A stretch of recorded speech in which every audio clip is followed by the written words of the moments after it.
अब ननद खिलाएगी हमें। कावेरी और उमेश का छोटा सा परिवार था। उनके अलावा उनके परिवार में बेटा गौरव, बहू अर्पिता और बेटी रश्मि रहते थे। उमेश ने अपने ज़िंदगी भर की कमाई बेटे गौरव के बिजनेस में लगा दी थी। अब उमेश के पास अपनी बेटी रश्मि की शादी के लिए भी पैसे नहीं थे। उनकी बहू अर्पिता उनकी इसी मजबूरी का फ़ायदा उठाती थी। गौरव सबके खर्चे के लिए जो भी पैसे देता वो सारे पैसे अर्पिता अपने ऊपर खर्च करती। सास, ससुर और अपनी ननद रश्मि को परेशान करके अर्पिता गौरव के सामने भोली भाली बनने का नाटक करती थी। रश्मि, आज मेरी किटी पार्टी है, मेरी सहेलियां घर आने वाली है, उनके लिए मस्त बढ़िया खाना बनाना, लेकिन उससे पहले घर के बाकी काम कर लेना, मैं बाहर से आती हूँ, तब तक घर एकदम साफ सुथरा होना चाहिए। ठीक है। बहू बाहर जा रही हो तो मेरी दवाइयाँ ख़त्म हो गई है, वो भी लेते आना। हे भगवान, यहाँ घर के खर्चे मैं जैसे तैसे निकालती हूँ और अब आपको मुझसे बेवजह के खर्चे करवाने हैं। मेरे बूढ़े ससुर जी, मेरे पास आपके लिए और आपकी दवाइयों के लिए फूटी कौड़ी नहीं है। आपका बेटा वहाँ दुकान में बैठकर पैसे नहीं छापता, जो जब देखो तब आप लोग मुझसे पैसे मांगते रहते हो। इस घर में आपको खाने के लिए मिलता है ना, वही अपना नसीब समझो। अर्पिता मुंह मोड़ के वहाँ से चली जाती है। हमारे ही घर में हमारे हाल कुत्तों जैसे हो गए। ये बहू जितना देगी उतना हम खाते हैं और बहू जो कहती है वही हम सुनते हैं। इसके पास हमारी दवाइयों के लिए पैसे नहीं है, लेकिन खुद कैसे अच्छी अच्छी साड़ियाँ पहनती है, पार्टी करती है। गौरव हम सबके खर्चे के लिए जो भी पैसा देता है वो यह खुद पर खर्च करती है, ऊपर से हमें ही धमकाती है ताकि हम गौरव से उसकी शिकायत ना करें। गौरव भी आजकल उसी की सुनता है, कहाँ सुनता है हमारी। इसमें गौरव की क्या गलती है? उसे तो असलियत पता ही नहीं है। बहू घर के सारे काम रश्मि से करवाती है और गौरव के सामने सब उसने किया है ऐसा दिखावा करती है। कभी कभी तो मन करता है गौरव को सारी असलियत बता दूं।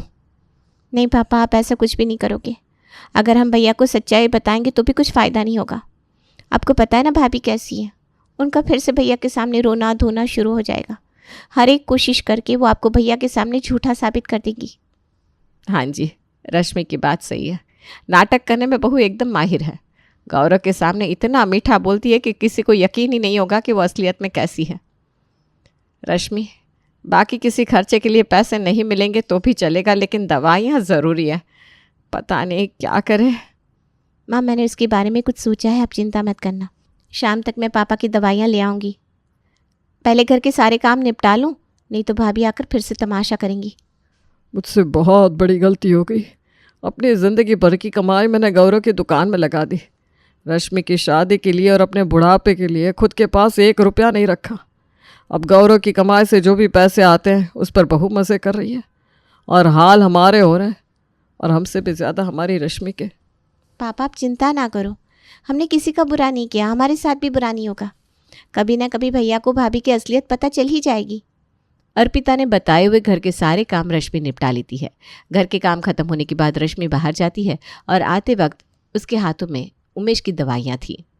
कहाँ गई थी रश्मि? तो आने में कितनी देर लगा दी? और ये दवाइयाँ खरीदने के लिए तुम्हारे पास पैसे कहाँ से आए? मार्केट में एक पार्लर है, वहाँ की नेल आर्टिस्ट छुट्टियों पर थी। काफ़ी सारे ग्राहक आए हुए थे, इसलिए मुझे उस पार्लर से फ़ोन आया था। मैं पहले भी वहाँ काम देखने गई थी, लेकिन तब वहाँ मुझे काम नहीं मिला। लेकिन आज काम था तो उन्होंने मुझे फ़ोन करके बुलाया था। उससे जो पैसे आए उसी से मैं पापा की दवाइयाँ ले आई। अच्छा हुआ। मैं तो सुबह से इन दवाइयों के बारे में सोच सोच के परेशान हो रही थी। माँ, अब मैं कल से रोज़ 2-3 घंटे नेल आर्ट काम करने जाऊँगी। मैंने जितना सोचा था उससे भी कई ज़्यादा अच्छा नेल आर्ट कर लेती हूँ मैं। उससे जो भी पैसे आएंगे ना, वो हम हमारी ज़रूरत के लिए खर्च करेंगे। रश्मि और कावेरी बातें कर रहे थे, तभी वहाँ अर्पिता आती है। रश्मि, सिर्फ 1 दिन काम किया नहीं तुमने कि सपने सजाने शुरू कर दिए। इस काम से तुम्हें 100-150 भी नहीं मिलेंगे, देख लेना। बाकी तुम्हारी मर्जी। और हाँ, तुम्हें जहाँ भी जाना है वहाँ जाओ, लेकिन बस घर के सारे काम ख़त्म करके जाना, नहीं तो जो रोटी कपड़ा तुम्हें इस घर से मिलता है ना, इस काम के चक्कर में वो भी बंद हो जाएगा। रश्मि को भला बुरा सुनाकर अर्पिता उसके कमरे में चली जाती है। थोड़ी देर बाद गौरव घर आता है। गौरव को घर आते देख दिन भर उमेश, कावेरी और रश्मि पर हुक्म झाड़ने वाली अर्पिता पल भर में भोली भाली और मासूम बनने का नाटक करती है। क्या हुआ अर्पिता, बड़ी थकी लग रही हो तुम आज? कुछ नहीं, बस वो घर के काम। सुबह से लेकर शाम तक अकेले अकेले घर की काम करती हूँ ना, तो थक जाती हूँ आजकल। तुम्हें घर के काम अकेले करने की क्या ज़रूरत है? 2 काम माँ को बता दो, कुछ काम रश्मि को करने के लिए कह दो, वो तो दिन भर खाली बैठी रहती है। कैसी बातें कर रहे हो जी आप? मैं माँ को कैसे कुछ बता सकती हूँ? वो सास है मेरी, और वैसे भी आजकल उनके घुटनों में बड़ा दर्द रहता है। और रही बात रश्मि की, उसे एक दिन शादी करके यहाँ से जाना है, फिर तो ससुराल में सारे काम उसी को करने पड़ेंगे, इसलिए अब मैं उसे कुछ करने नहीं देती। अरे लेकिन झाड़ू लगाना, चाय बनाना, ये कोई बड़ी बात नहीं है। ये काम तो रश्मि कर ही सकती है। आजकल रश्मि ना नेल आर्ट का कुछ काम करने लगी है। 100-200 रुपये मिलते हैं उसे उस काम से, तो उसी में बिज़ी रहती है। आपके जाने के बाद दिन भर बाहर जाती है तो सीधा शाम को लौटती है। अब थकी हारी आती है बेचारी, ऊपर से मैं उसे घर के काम बताऊंगी तो और थक जाएगी ना। अरे लेकिन उसे ज़रूरत क्या है 100-200 कमाने की? मुझसे जितना होता है उतना मैं तुम सबके लिए तो करता हूँ, इस घर के लिए तो कमाता हूँ मैं। अरे मैंने समझाने की बहुत कोशिश की उसे, लेकिन उसे अब वही काम करना है तो करने दीजिए ना। थोड़े दिन करेगी, कुछ हासिल नहीं होगा तो अपने आप छोड़ देगी। और आप कहाँ ये घर के कामों की बात लेकर बैठ गए? थके हुए आए हो घर पर, ये सब छोड़ो, बताओ आपका दिन कैसा रहा? अर्पिता ऐसे ही हर रोज़ घर के काम रश्मि से करवाती थी और गौरव को ऐसा दिखाती थी जैसे कि उसने किए हो। अर्पिता का गौरव के सामने भोलेपन का नाटक करना अब रोज़ का हो गया था। धीरे धीरे करके अर्पिता ने गौरव के दिल में घर वालों के प्रति नफरत पैदा कर दी थी। अब गौरव को लगने लगा था कि उसके माता पिता और रश्मि अर्पिता को परेशान करते हैं, लेकिन फिर भी अर्पिता किसी को कुछ नहीं कहती। लेकिन बेचारा गौरव अर्पिता की असलियत से अनजान था। बेटा गौरव, हमारी रश्मि के लिए अच्छा रिश्ता आया है। तुम मुझे क्यों बता रहे हो? वैसे भी आजकल इस घर में सब कुछ आपकी मर्जी से ही तो होता है। बहू का छल करना, बेटी को सर पर बिठाना, 100-200 कमाने के लिए घर से बाहर भेजना। ना मुझे कोई पूछता है, ना ही कोई मुझे कुछ बताता है। तो अब शादी के बाद क्यों पूछ रहे हो? वैसे भी रश्मि आजकल अपनी ही मनमानी करती है, तो शादी उसे अपनी मर्जी से करने दो।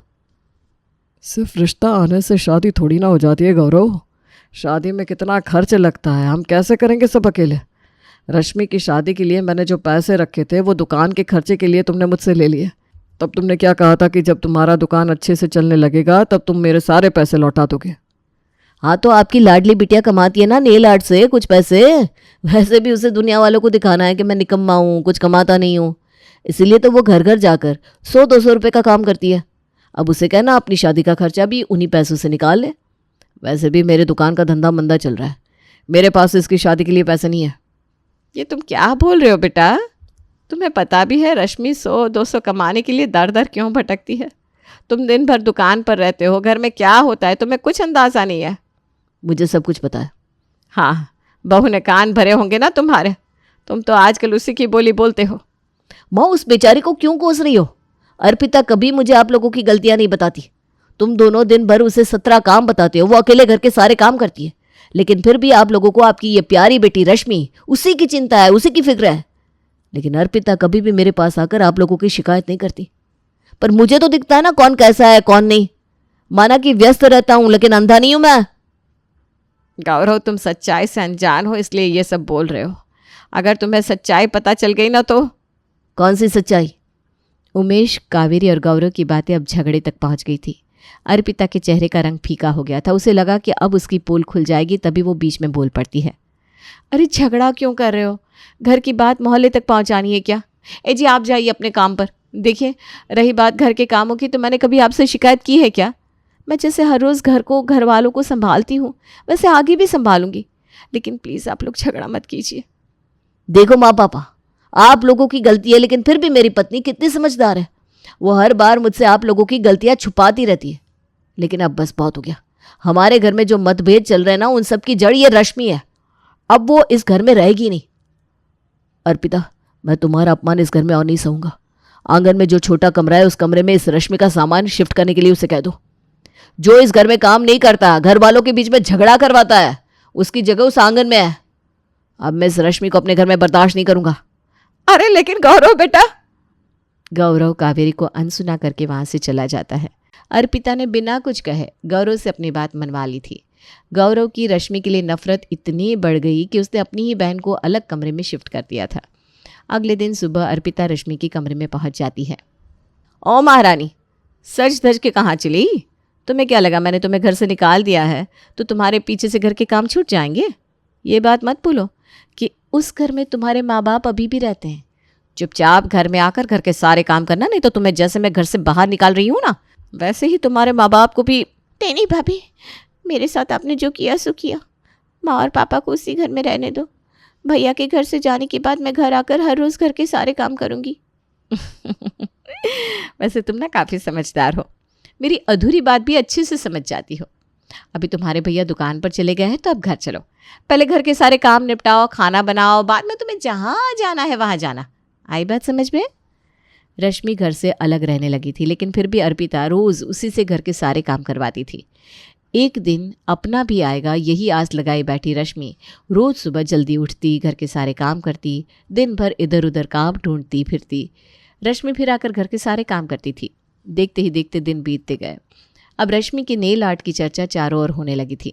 जिस काम से शुरू में रश्मि 100-200 कमा लेती थी, आज वही काम करके रश्मि हज़ारों तक कमाई कर रही थी। अब रश्मि नेल आर्ट करने में इतनी माहिर हो गई थी कि लोग उसके अपॉइंटमेंट ले रहे थे। देखते ही देखते ये बात अर्पिता के किटी की सहेलियों तक पहुंच गई। अर्पिता, तुमने कभी बताया नहीं तुम्हारी ननद रश्मि नेल आर्टिस्ट है? नेल आर्टिस्ट काय की? 2-4 लोगों के नाखूनों पर नेल पेंट लगा देने से कोई नेल आर्टिस्ट थोड़ी ना बन जाता है। तुम्हारा दिमाग खराब है क्या अर्पिता? ये देखो, हम रश्मि के नेल आर्ट स्टूडियो से ही आ रहे हैं। मेरे मोहल्ले की एक लेडी ने मुझे रश्मि के नेल आर्ट स्टूडियो का एड्रेस दिया था। 2 दिन बाद मुझे अपॉइंटमेंट मिली। कितने लोग आते हैं रश्मि के पास नेल आर्ट कराने। बड़ा ही सुंदर नेल आर्ट करती है वो।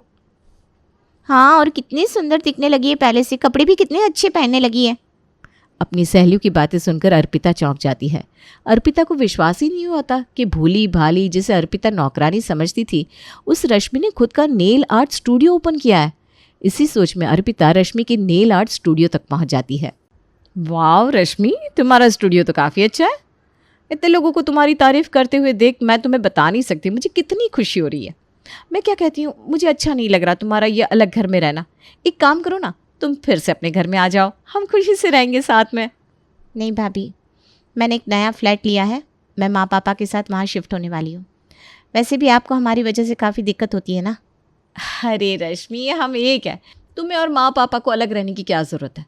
अब तुम्हारे भैया से गलती हो गई, उन्होंने तुम्हें घर से निकाल दिया, लेकिन क्या तुम अपने भैया को माफ़ नहीं करोगी? अब तक रश्मि को भला बुरा कहने वाली अर्पिता रश्मि के पास आता हुआ पैसा देखकर उसकी चापलूसी करने लगती है, लेकिन रश्मि उसकी बातों में नहीं आती। बीतते दिनों के साथ रश्मि की कामयाबी बढ़ती जाती है। रश्मि की इसी कामयाबी से अब अर्पिता को जलन होने लगी थी। कामयाबी के साथ साथ रश्मि का काम भी बड़ा बढ़ गया था। इसी वजह से अब रश्मि घर के कामों में बिल्कुल भी ध्यान नहीं देती थी, तो अब घर के सारे काम अर्पिता को करने पड़ते थे। इसी बात की शिकायत अर्पिता अब गौरव से करने लगी थी। अर्पिता, कल मेरे दोस्त आने वाले हैं, क्या तुम उनके लिए अच्छा नाश्ता बनाओगी? हाँ, आप लोगों ने घर में अर्पिता नाम की नौकरानी लगाई है ना। दिन भर घर के काम करते करते मेरी कमर टूट जाती है। आपके माँ बाप आराम से बैठकर 2 टाइम ठूंसते हैं, आप मुझे काम पर काम बताते रहते हो। आपकी बहन, उसे तो घर के काम करने के लिए बिल्कुल भी फुर्सत नहीं है, क्योंकि अब वो कमाने लगी है। हाँ, तो इतना गुस्सा क्यों कर रही हो?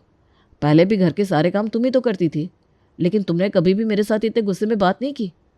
वो गौरव के सवाल का अर्पिता कोई जवाब नहीं दे पाती, लेकिन धीरे धीरे अर्पिता का गौरव के प्रति बर्ताव बदल जाता है। अर्पिता बातों बातों पर अब गौरव का अपमान करने लगी थी। गौरव की कमाई की रश्मि की कमाई के साथ तुलना करने लगी थी। सुनो ना, रश्मि ने नया पर्स लिया है, बहुत सुंदर है, मुझे भी बिल्कुल वैसा ही पर्स खरीदना है। पर्स ना 15,000 का है। 15,000 का पर्स? देखो, मेरे पास इतना पैसा नहीं है, मेरा धंधा भी मंदा चल रहा है। जब मेरे पास पैसे आ जाएंगे तब मैं तुम्हें वो पर्स खरीदने के लिए पैसे दे दूंगा। आपका ना ये हमेशा का है, मैं जब भी आपसे पैसे मांगती हूँ तब आप कुछ ना कुछ बहाना बनाते हो। गुस्से में आकर रश्मि को आपने घर से निकाल दिया। अगर आज वो हमारे साथ रह रही होती तो मेरे पास कितने पैसे होते। आपकी कमाई रश्मि की कमाई के सामने कुछ भी नहीं है। आपके पास तो घर में एक नौकरानी रखने तक के पैसे नहीं है। अर्पिता गौरव का अपमान किए जा रही थी। गौरव ने अर्पिता के लिए उसके माँ बाप के साथ बात करना बंद कर दिया, बहन को घर से निकाल दिया, उसकी खुशी का बार बार ध्यान रखा, लेकिन गौरव उसकी एक ख्वाहिश पूरी नहीं कर पाया, तो अर्पिता ने उसे बेइज्जत कर दिया। आज तक अर्पिता भूलेपन का नाटक करके जो असलियत छुपा रही थी, उसकी वो असलियत अब गौरव के सामने आ गई थी। अर्पिता गौरव को ताने मारते मारते हॉल तक आ जाती है। हॉल में उमेश और कावेरी बैठे हुए थे। झगड़े की आवाज़ सुनकर रश्मि भी वहाँ आ जाती है। बस बहुत हो गया, तुमने काफ़ी बोल लिया और मैंने काफ़ी सुन लिया।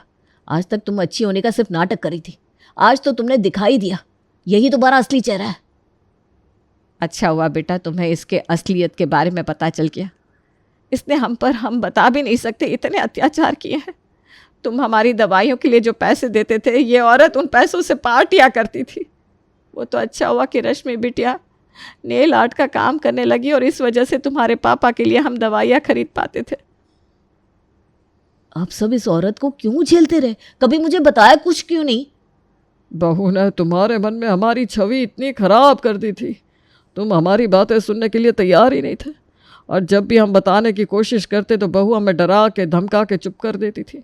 घर के सारे काम बहू रश्मि से करवाती थी और तुम्हारे सामने उसने किया हो ऐसा दिखावा करती थी। हमने कई बार तुम्हें बताने की कोशिश की, लेकिन तुम घर थके हारे आते थे। क्यों तमाशा करना, ये सोचकर हम बात को टाल देते थे।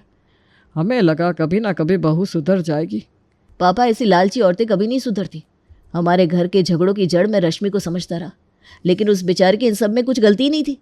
हमारे घर के झगड़ों की गलतफहमी की जड़ ये अर्पिता है, और अब ये औरत इस घर में नहीं रहेगी। नहीं नहीं, मुझसे गलती हो गई, मुझे माफ़ कर दो। अगर आप लोग मुझे घर से निकाल दोगे तो मैं कहाँ जाऊँगी? मैं आपके पैर छूने को तैयार हूँ, लेकिन आप बस मुझे माफ़ कर दो। अर्पिता सबके सामने हाथ जोड़कर सबके पैर छूकर माफ़ी मांग रही थी। ये देखकर रश्मि को उसकी दया आ जाती है। भैया भाभी ने जो किया सो किया, लेकिन मुझे लगता है कि अब उनको उनकी गलती का एहसास हो गया है। हम भी उन्हें माफ़ कर देते हैं और फिर से साथ में खुशी से रहते हैं। सिर्फ रश्मि कह रही है इसलिए तुम्हें माफ कर रहा हूं। आइंदा अगर ऐसा कुछ करने की कोशिश भी की ना तो मुझसे बुरा कोई नहीं होगा, देख लेना।